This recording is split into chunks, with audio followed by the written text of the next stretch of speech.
Are you a podcaster? Maybe you've got that big idea and you're looking for a network to join.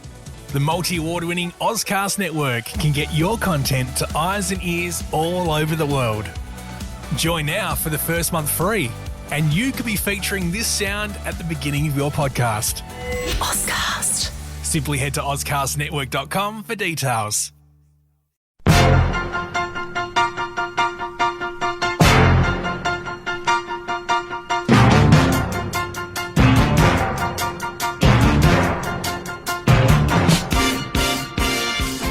Hi everybody, welcome to The Garage and the Court of Public Opinion with the door slamming in the background. Peter Clayton is behind the camera. I'm Jeremy Cordeaux. The 20th of November, memorably the day that somebody, we'll get to the dates later, but he invented the traffic light.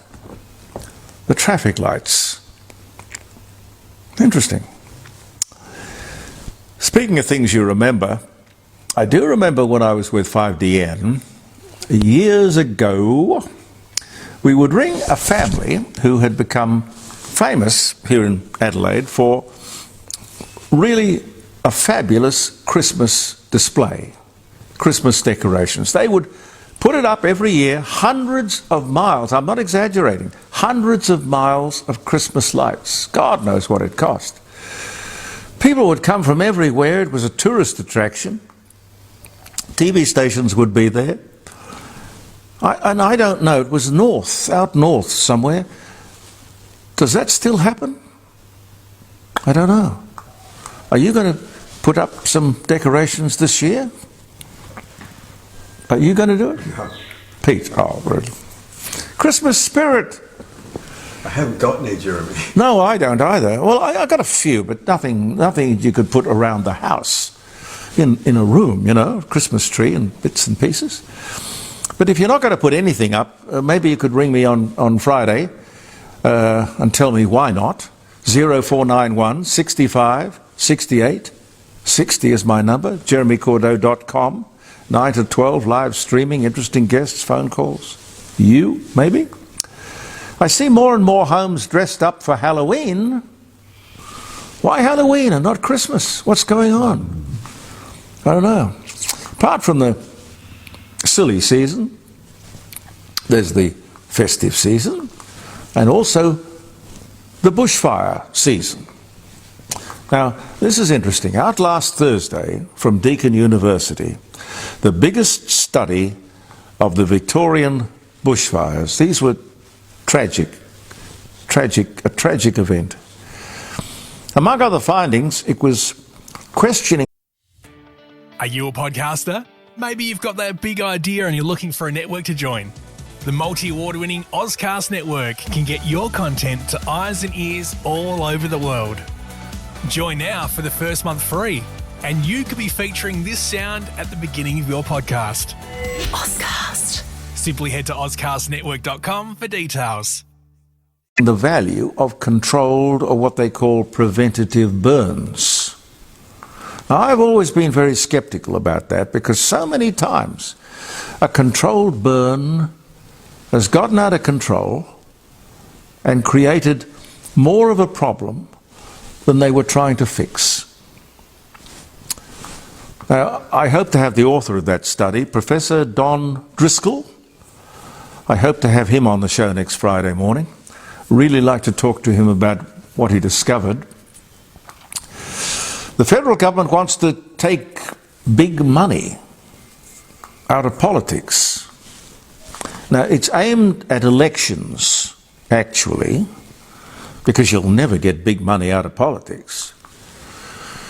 We'll talk more about it on Friday around the dining room table, but it sounds to me like the two major parties are getting together to try and exclude smaller parties and independents, whom they would probably regard as nuisances. A limit of $90 million for a political party to fight an election. That seems like an extraordinary amount of money to fight an election. Because you can go to all the talk stations and all the news stations, news programs, and get it for free. I don't know why you waste your money, or why they waste their money. Anyway, Our money. well, our money, yes, that's perfectly true, our money. But look, if Clive Palmer has anything to do with it, it'll all end up in the High Court. Clive, by the way, spent $150 million at the last election. You remember he bought these full double spread pages in the Australian newspaper talking. Are you a podcaster? Maybe you've got that big idea and you're looking for a network to join. The multi-award-winning Ozcast network can get your content to eyes and ears all over the world. Join now for the first month free, and you could be featuring this sound at the beginning of your podcast. Ozcast. Simply head to ozcastnetwork.com for details. About his... See, now I can't even remember what the party was called. But he spent $150 million on advertising to achieve absolutely nothing. You'd think you'd sort of look at that as an example of, well, what's the point? Anyway, I think 90 million is too much. The two major parties spent over 100 million at the last election. It's a good thing to look at, but I'd want to check out exactly what their real motive in changing this law. Make it. Michael Yabsley in New South Wales, he was a state member of Parliament in New South Wales. This has been a hobby horse of his for years and years and years. He reckons that each political candidate should be restricted to spending $200 on the campaign, his campaign or her campaign. He'd be interesting to talk to too. The thought police at the ABC are at it again. A new list of banned words and phrases came out Monday, last Monday. Out are expressions like Chinese whispers. Are you a podcaster? Maybe you've got that big idea and you're looking for a network to join. The multi-award-winning Ozcast network can get your content to eyes and ears all over the world. Join now for the first month free, and you could be featuring this sound at the beginning of your podcast. Ozcast. Simply head to ozcastnetwork.com for details. Can't say that. Indian giver? Nope. Nitty-gritty. What the hell's wrong with nitty-gritty?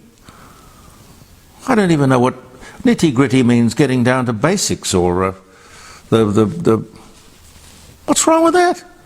Powwow? Powwow's out. Verboten? Gone walkabout? Can't say that. Spanish flu? No. Nope. Palmy bastard? No, can't say that. Blackballed? Absolutely not. You really would think that the ABC would have better things to worry about, wouldn't you? Amazing. They should be out there campaigning for free speech and free thought. And they should employ a department for the removal of woke. But that ain't going to happen. I don't think in my lifetime anyway. But you never know. Peter Dutton may win the election, and he may have the chutzpah to go in there and put a dose of salts through the place. Protesters, as you might have read, descended on Myer in Burke Street Mall in Melbourne. Somehow these people, flying the Palestinian flag, somehow they think they can weaponize the kids who come along to look at the Christmas decorations in the Myer window. This war has got nothing to do with them. But I suspect these protesters have nothing to do with Palestine either, any more than the Extinction Rebellion people have a lot to do with climate change. What they're really on about, I don't know, but I'd love to get one or two of them across a table and have a chat on the air. Oh, Bill sent me this, which I thought was so clever. Bill sent me this. Bill says, if I get a loan at the bank, I'll be paying it off for 30 years. If I rob the bank, I will be out in 10 years. And Bill says here down the bottom, he would really like us to follow him for more financial advice. But listen, hang on, Bill. Listen, I really think you're onto something.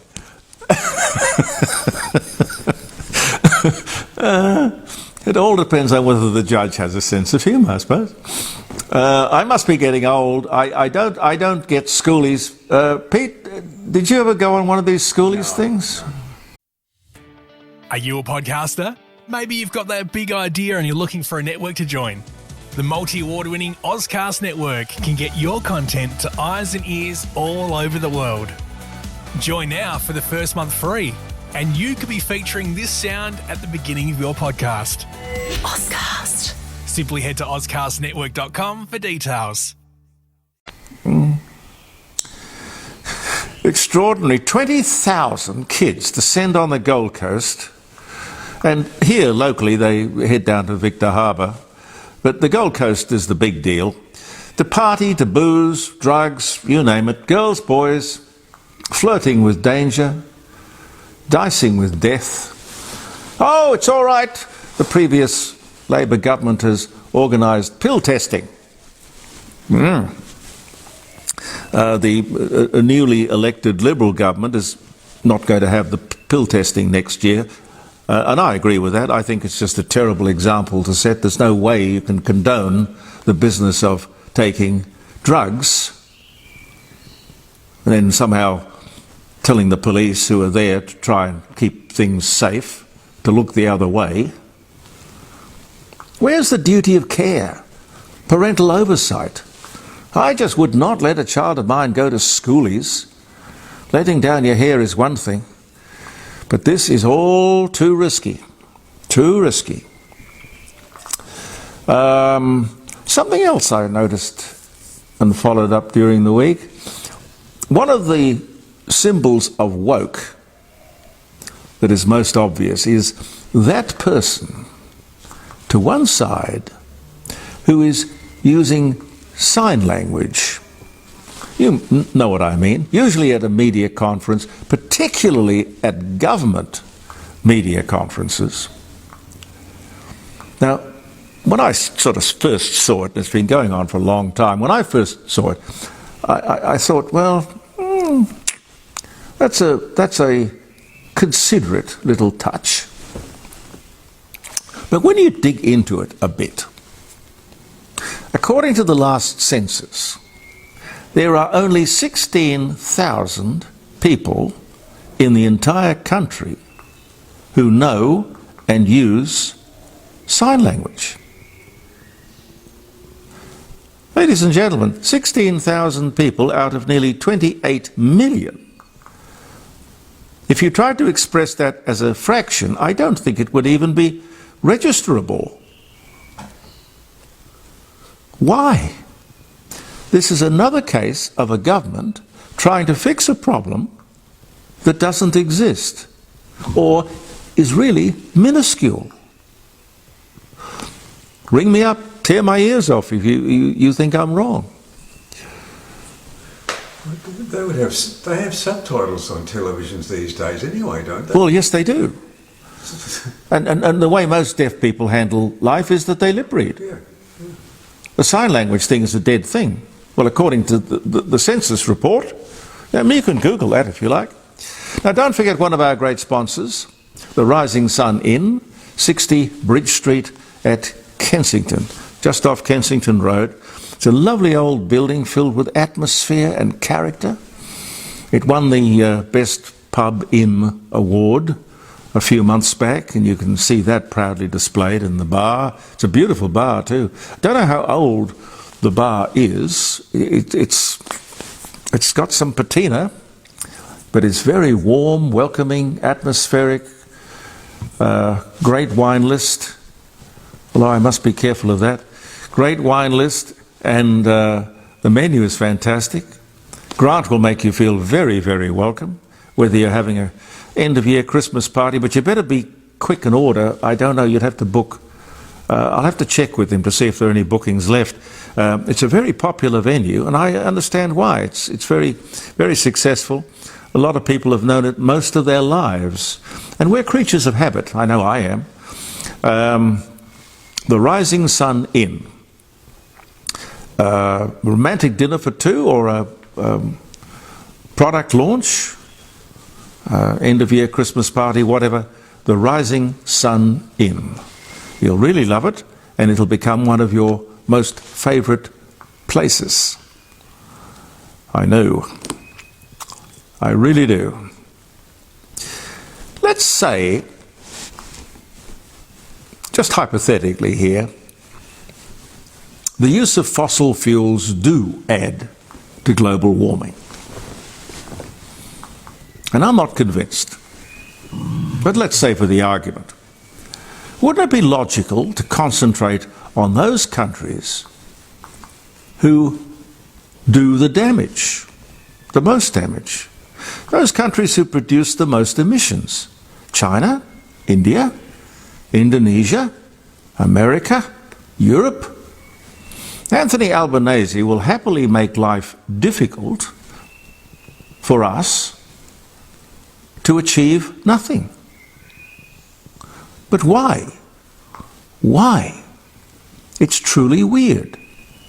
Unbelievable that he gets away with it as well.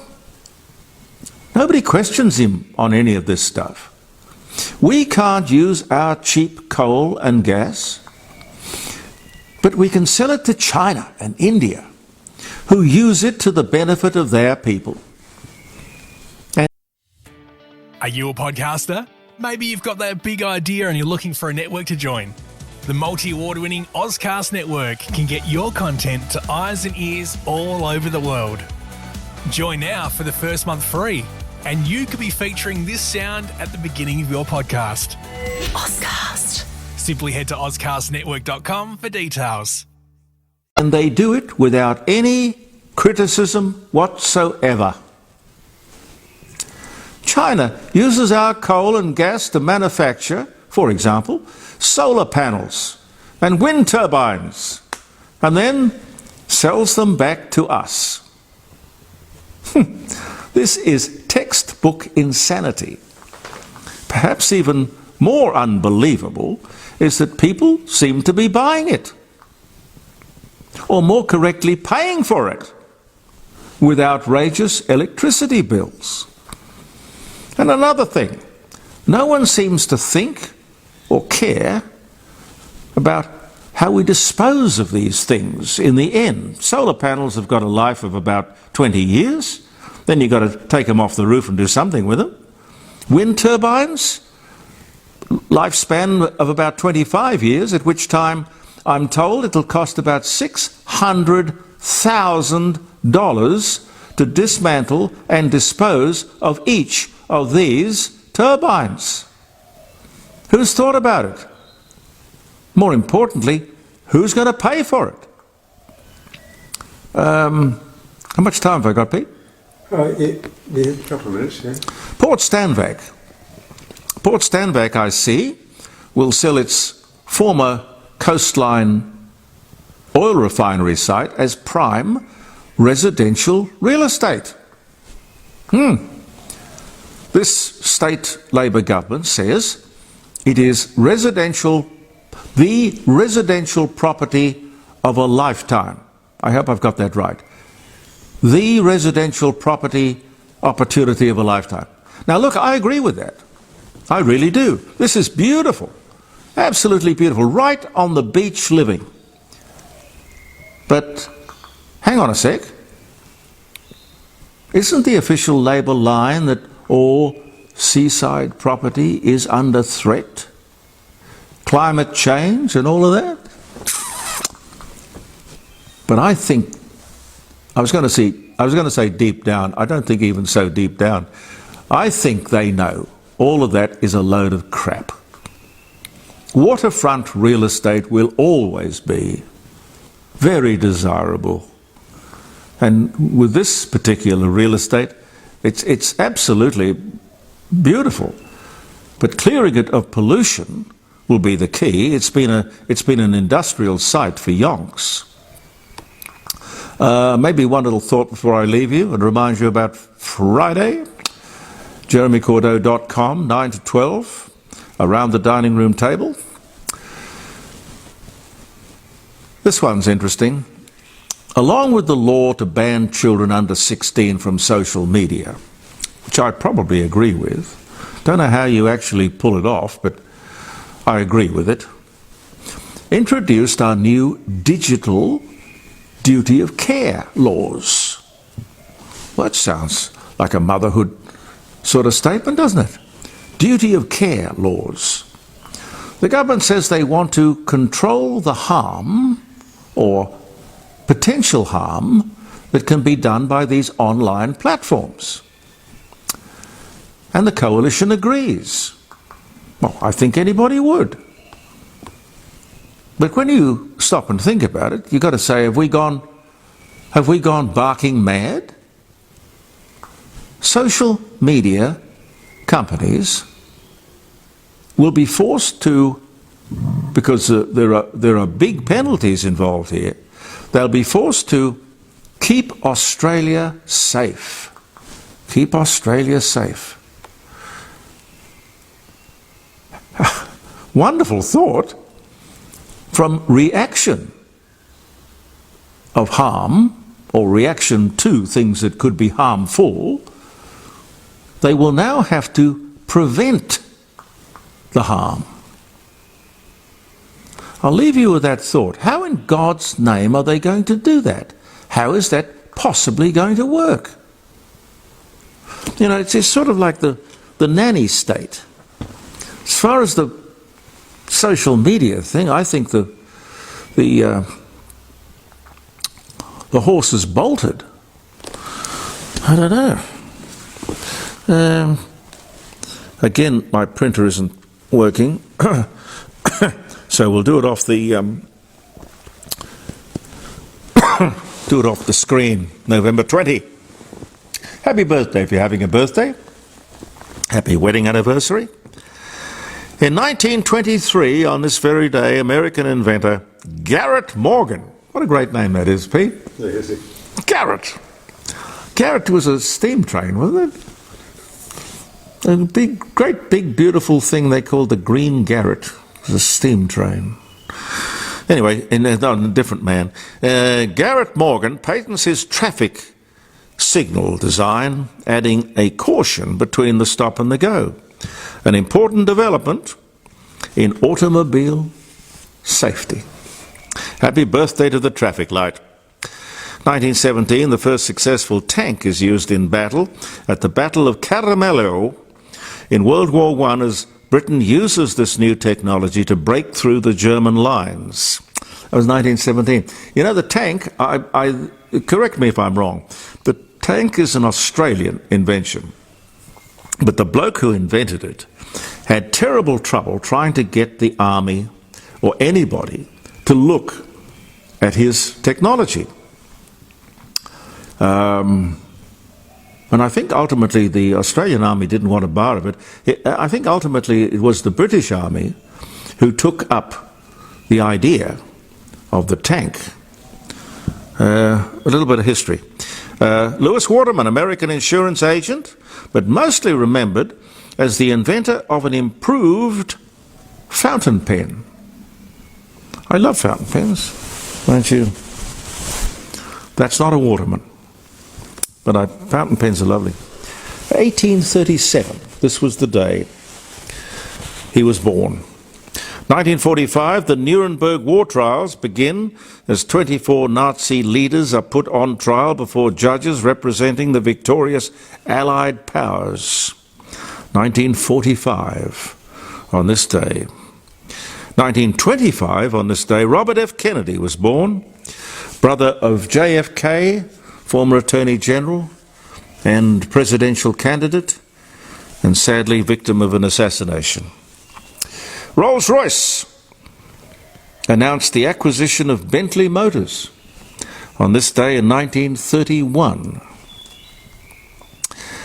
1889, and Edwin Hubble, the American astronomer, discoverer of galaxies. Wouldn't that be good to have on your tombstone? Discoverer of galaxies. Born in Missouri, or as the Americans call it, Missouri. Don't know why. He died in 1953, born 1889 on this day. Sherlock Holmes' first story, which was called A Study in Scarlet, is accepted by publisher Ward and Locke with payment of 25 quid. Wow, 1886. Beat starving in a garret, Pete. 1858, American puppeteers Jim and Helen Hansen establish Muppets, Inc. 1958, golly. Took them a while to get the Muppets thing up there with Sesame Street, didn't it? Gosh. 1838, William Painter, American inventor, crown cork bottle cap and opener, born in Maryland, USA, 1838. The whaling ship Essex, attacked and sunk by a sperm whale in the southern Pacific. Good on it. Good on you! Well, you know, look, you declare war, you start it. You can't always finish it the way you want to. Only 8 of the 20 crew eventually survived. Mostly they died through cannibalism. See, whales don't do that kind of thing, do they? No, people do. In fact, the reason it turns up, I suppose, is that this story about the Essex became the inspiration for the novel Moby Dick, 1820. And the wonderful James Hardy, Australian winemaker, Thomas Hardy and Sons, Sir Thomas Hardy, in fact, Sir James Hardy, I should say, yachtsman, born Adelaide in 1932, and he died last year in 2023. A couple more. 1521, the Arabs attribute a shortage of water in Jerusalem to Jews who were making wine instead. 1521, Pete. Yeah. They haven't gotten on for a long time.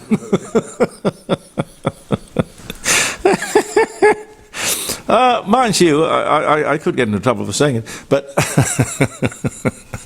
I don't know if the Jews make good wine, but I understand exactly what they were doing.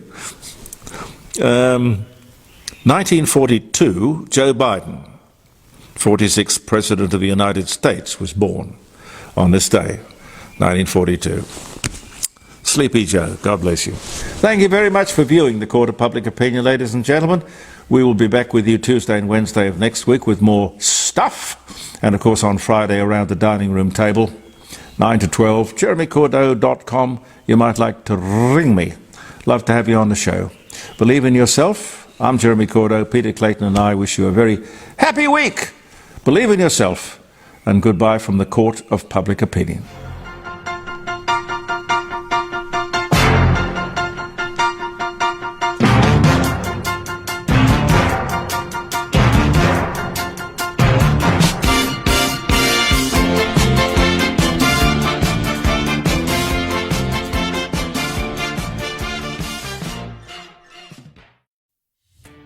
Are you a podcaster? Maybe you've got that big idea and you're looking for a network to join. The multi-award-winning Ozcast network can get your content to eyes and ears all over the world. Join now for the first month free, and you could be featuring this sound at the beginning of your podcast. Ozcast. Simply head to ozcastnetwork.com for details.